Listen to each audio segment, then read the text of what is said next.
All right, ladies and gentlemen, MrSotko here. Welcome back to the channel. And we had such a gigantic dip the other day that it literally blew the mustache right off.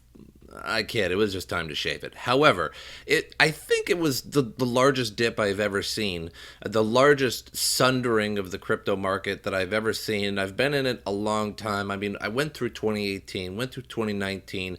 I seen the gigantic dip of the COVID shutdown in March 2020 when we went from like 10-ish K, maybe 11K to like something like 32, 3,500, maybe 4,000 or so there it dipped down to. And I think this one was bigger. I think we have lost more on the entire market cap of the of crypto as a whole in just the past few days than any time in crypto history as a whole, just in the past few days overall. So I don't have that much time today, and I could have probably got maybe triple the articles that I brought up today, but these are the big ones, and I have probably even more content coming in the next few days for you guys. But I just wanted to bring up some of the big ones that were floating around and talk about some of these.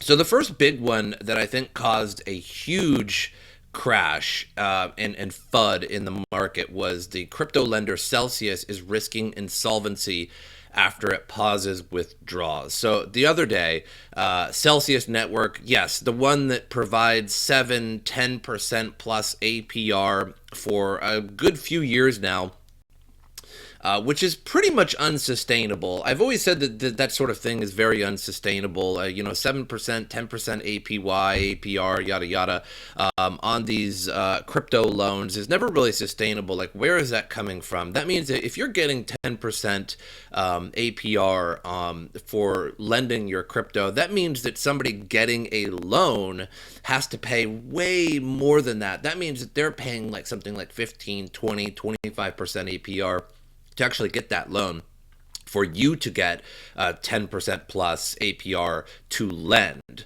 And so that means that somebody's paying a whole lot of money, and that means the whole system is just really, really expensive, and something bad is going to happen sooner or later, particularly when somebody big, some kind of whale movement happens.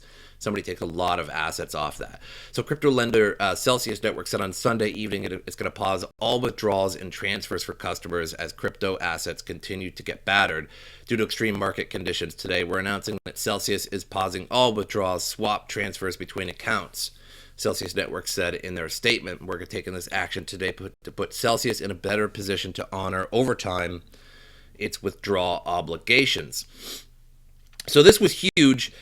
It was all over Twitter, and it caused a massive, massive stir. And right after this happened, the markets just started dumping something awful.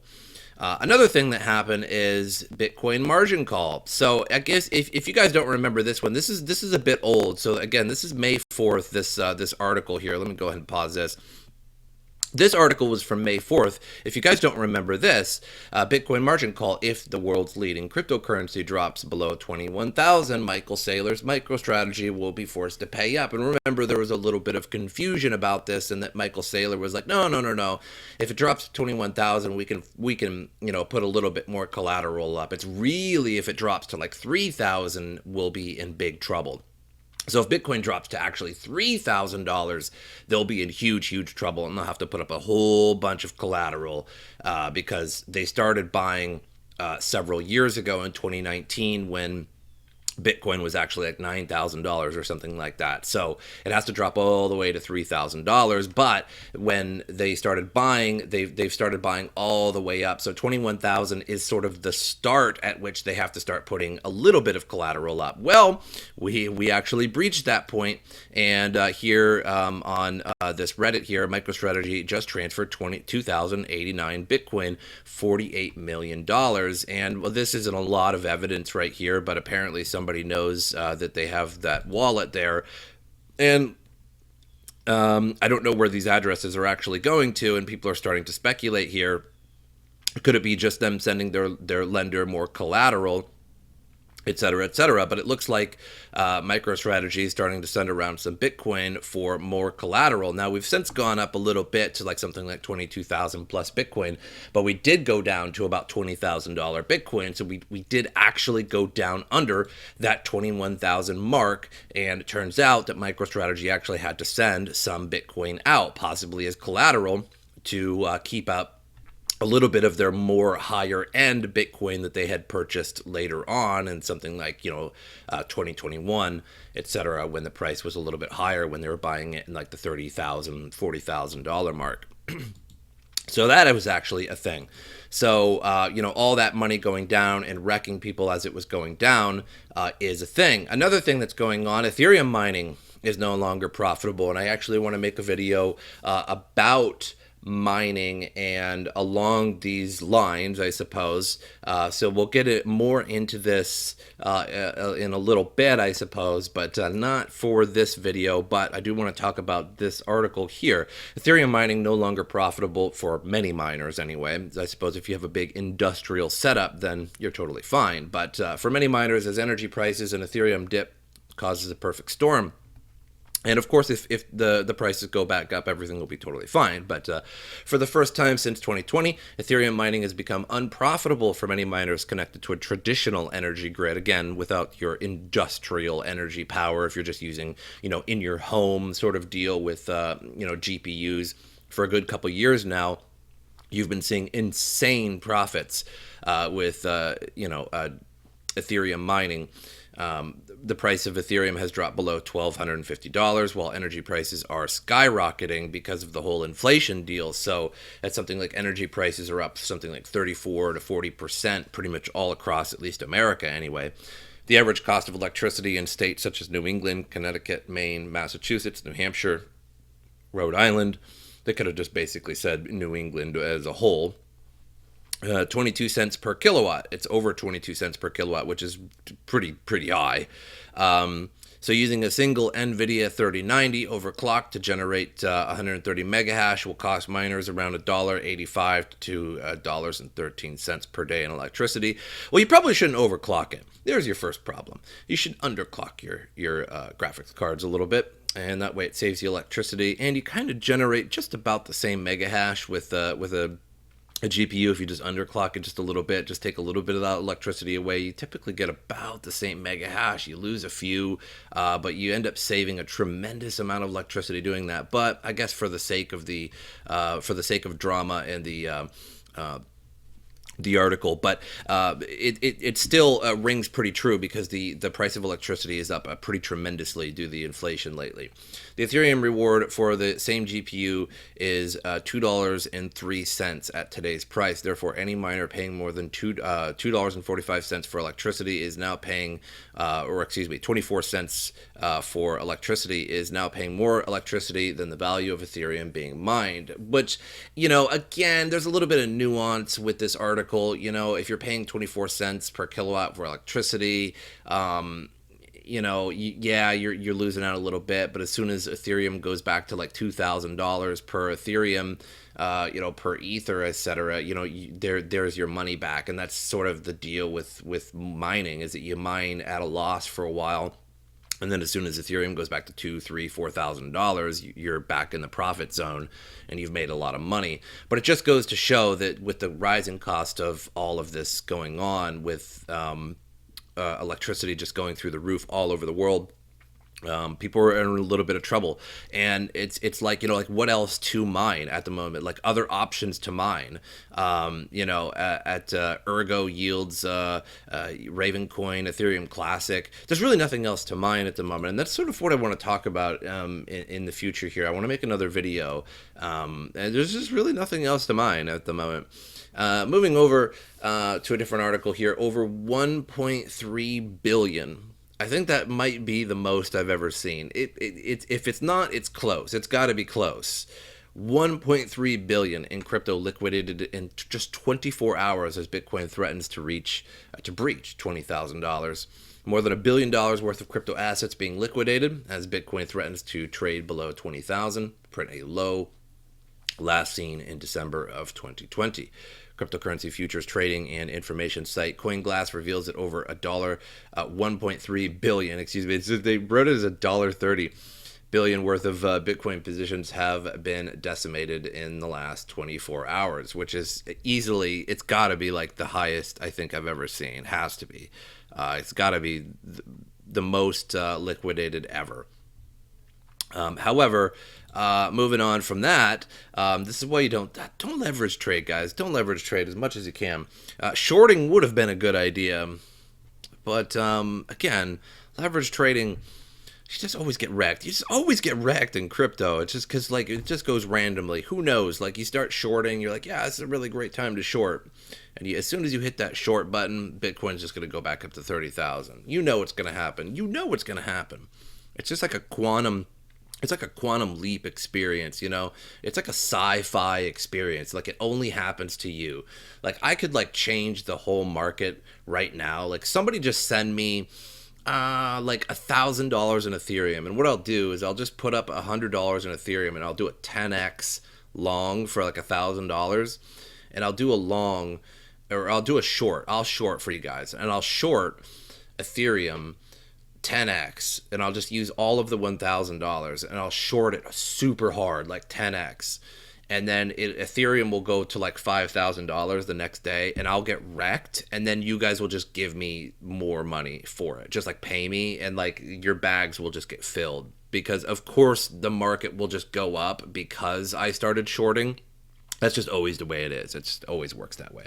As soon as you make a trade, you're just like, oh yeah, the price is going down, I better sell, and you sell, and it just goes straight up. Happens every time. Coinbase slashes workforce by 18% to prepare for extended winter. It seems like a lot of exchanges and the whole crypto industry as a whole is doing this. It's a pretty clear sign that the crypto winter is coming. I guess I should have grown out the stash a little bit more because I'm about to get cold lip syndrome. The leading U.S. crypto exchange Coinbase is cutting its workforce by 18% in preparation for the possibility of an extended crypto winter. And maybe it was last video or a couple of videos ago, they were denying people's applications. They basically hired a bunch of people, and then they were like, meh, we got to let you go, before they even got to their actual first job post. In a blog post from CEO Brian Armstrong, the company revealed that it will shed 1,100 jobs, noting that economic conditions are changing rapidly and that the world appears to be entering a recession. Oh, it appears to be entering a recession? Pretty sure we're entering a recession. We've already been in a recession, but like economists are always just like, oh yeah, we're only at like 3% inflation, but the number's really like triple digits. That, Armstrong said, could lead to another crypto winter and could last for an extended period of time. And I agree with that for sure. I think till like 2025, you know, like about a year and a half after the 2024 halving. That's another video I'd like to make, is showing you guys about the halvings. About a year and a half after every halving is usually a huge Bitcoin explosion. So we have I believe it's May 2024 is the Bitcoin halving, is the next Bitcoin halving, and then a year and a half after that, it will be November of 2025, will be a year and a half after the next halving, and that's typically approximately when Bitcoin explodes, or is it the next high point from the previous halving. So if you guys think when is the next high point in Bitcoin, it's going to be approximately November 2025 if you want to go with the previous halvings and the high points after the halvings. So statistically anyway, Coinbase said its largest source of revenue, fees from trading, has suffered during previous market routes and doesn't want to get caught out in the cold. In its Q1 earnings report, Coinbase reported $1.17 billion in revenue. So of course we got to get rid of all these employees because we only earned $1.17 billion, a 35% decline in the same quarter a year prior. It also notched a loss of $429 million in net income. Oh man, only that much. Another thing I wanted to show you guys here is Bitcoin recently reached its lowest RSI point in history since 2011. So this was 2012. Previous to that, 2011, which basically nobody traded. The first exchange came in 2010. I can't remember what it was called. I used like PayPal and stuff like that. So basically, there's almost no data from before 2012. Coinbase came along in 2013, I believe. So it's actually somewhat hard to find data before that. So the RSI point is the lowest it has been since pretty much 2011. So we are at the lowest RSI point ever. So I actually expect it to rebound from here. If it goes even lower than this, I would actually be shocked. It would have to go exceptionally low from here. So there might be a small rebound, but I don't see it going too much higher. There really isn't any good news. It's just nonstop FUD in the market right now. This really, really, really reminds me of 2018. And again, it's another video I want to make and talk about how similar this is. We are now below $1 trillion market cap. And in 2017, at the all-time high of about 19,000 some odd dollar Bitcoin, we were just under $1 trillion market cap. In fact, we were at like something like 800 billion and some odd, like 8.5 billion, 800.5 billion, 850 some billion, I believe, market cap. We didn't quite make 900 billion market cap, if I'm not mistaken, in 2017. So this is quite similar, which is interesting because we have, $22,000 Bitcoin and $1,200 Ethereum, which was higher than we had in 2017. You might think to yourself, oh, Ethereum actually had a higher high. In fact, not. Ethereum's high was in 2018 in January. So it was actually after the crash of Bitcoin. So Bitcoin, what happened is in December 17th, I believe, was the beginning of the crash of Bitcoin, and Bitcoin started going downhill. And what I think happened is that just everyone got out of Bitcoin, thought to themselves, where am I going to put my money? So they all put their money into altcoins, and then altcoins actually reached their high in the beginning of January, and then people realized, okay, they're not going anywhere else. And then they all started to crash. And then by the time December came along, was the low point for pretty much every coin and every crypto at that point. And then the hash wars began, and it became even lower at that point. But that's all I have for you guys. So we're at a very low point in crypto, and I think it's going to go even lower. I don't really see. I think if we do kind of bounce back up from here, I think it's only because we're at such a low point that people are like, well, I'm going to buy in now because we're really, really low. And it's not because there's good news. It's not because like it's necessarily a good time to buy in. I think it's just because people see such low prices. I don't think it's actually a really good time to buy in. I think, again, the recession is looming. Interest rates are rising all across the globe.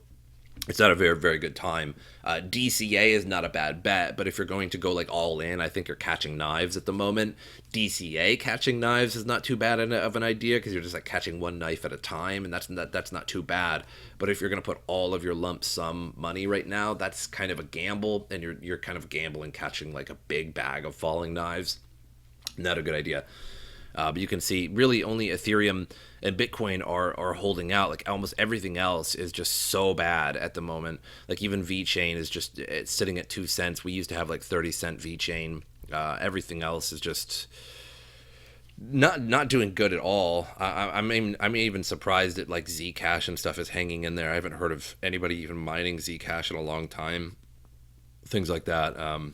It seemed like we had a better selection of coins in like 2017. Now we have like this huge selection of quite frankly like tokens that are just sort of riding on like other blockchains and stuff like that, and we don't have a lot of stuff to mine and things. So that's all we have for you today. I could have selected about 10 to 20 different other articles of FUD, but I hope you guys do your research today. There's plenty of things to look at. Just go on crypto Reddits or other news sites, and it's quite the blast today. Have yourselves an excellent day, and if you didn't get to experience 2018 and you're kind of new to crypto, welcome. This is what it was like. Have a good one.